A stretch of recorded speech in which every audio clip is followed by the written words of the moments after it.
की पूजा जी हमनी के बीच में उपस्थित बाड़ी। आगे बड़ी पूजा भट्ट स्टेज बसवा देली बसवा दे जी। अरे सेंट मार के आइल भी गमका देहलस की बसवा तोरा बसाए में गम के में अंतर नहीं बुझ। एक दिन तो हई ना कतरा नहीं बसाई लगे।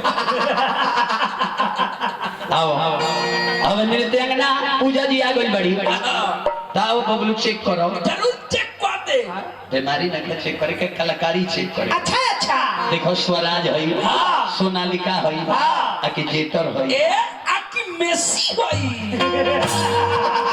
का कहलो मौसी है मौसी के कहिया से लेके घूमे लगलो जैसे है ढोलक वाला मौसा ढोलक तबेला बजावल भी तो ऐसे जी जी जी हम तो डेरा को नहीं है कहा हमरा कौर चलत ना बाकी गोड़ लागत रु ठीक बा ये ऑर्केस्ट्रा में नहीं कीर्तन में संस्कार में नहीं। हां खुश रहा तेरा 20 गो बेटा होकर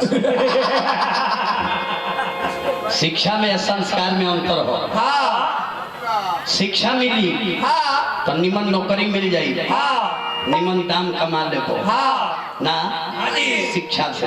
हां लेकिन संस्कार ऐसा चीज हो कि संस्कार अगर मिल जाए तो समाज में इस प्रतिष्ठा मान सम्मान सब तहर बनल हां शिक्षा पाओ।